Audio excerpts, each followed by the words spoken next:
Hi guys, I did my presentation on stress in the workplace because it's actually relatable at the moment. What is worker stress? There's no clear definition of stress, but through our text, it can be described as an interaction between a person and a stressor, leading to reactions that can either be physiological, like increased heart rate, sweating, or fatigue, to psychological, like anxiety, depression, and more. Stress can be positive and negative. For example, a wedding can be stressful but is a positive life event, and negative stress can be a loss of a loved one.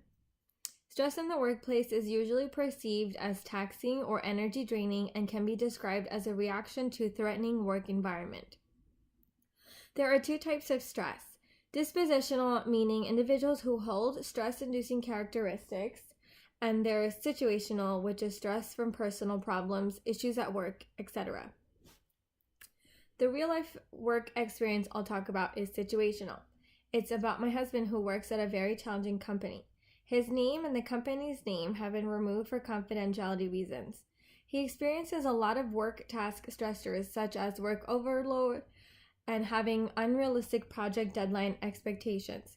He feels he cannot rely on anyone for help and has no support within the company, and the job is demanding in all aspects. He actually gets anxiety thinking about going to work, is stressed out while at work, and once he's home, sometimes he's thinking about work being stressful. Situations like his can lead to common effects of worker stress, which our text describes as anxiety, cardiovascular illnesses in the future, depression, reducing worker satisfaction and productivity, and more. Our textbook talks about a theory that suggests stress and performance have an inverted U relationship. This means that too low levels of stress can cause poor performance because one is not challenged or motivated enough. Too much stress is harmful and also causes poor performance because an individual can be too overwhelmed. A moderate amount of stress is believed to be the best amount of stress because you are then motivated and challenged just enough to perform optimally. This is something my husband's company believes in, but doesn't realize that they lean more to the right. There are two types of coping strategies one can utilize, which I think is something people in my husband's shoes can find beneficial.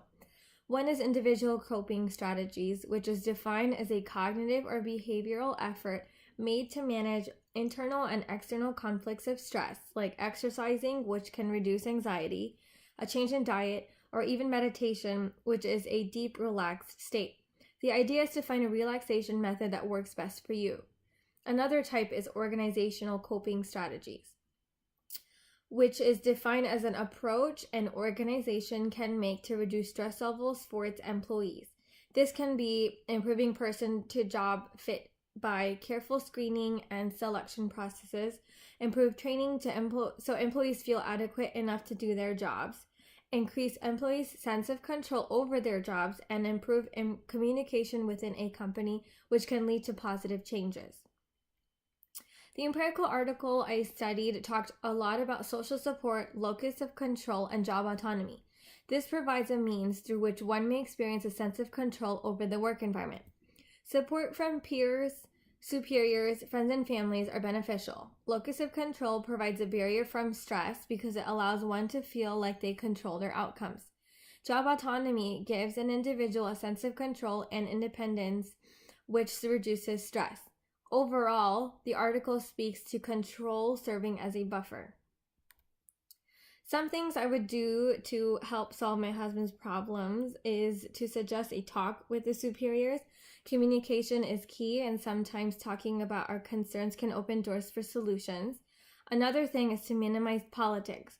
His company's motive towards employees sometimes feels political, so to minimize that can reduce employee stress. Another is to create a better support system within the company with superiors and fellow employees. And lastly, I'd encourage positive thinking, which helps employees view stress as a challenge rather than distress.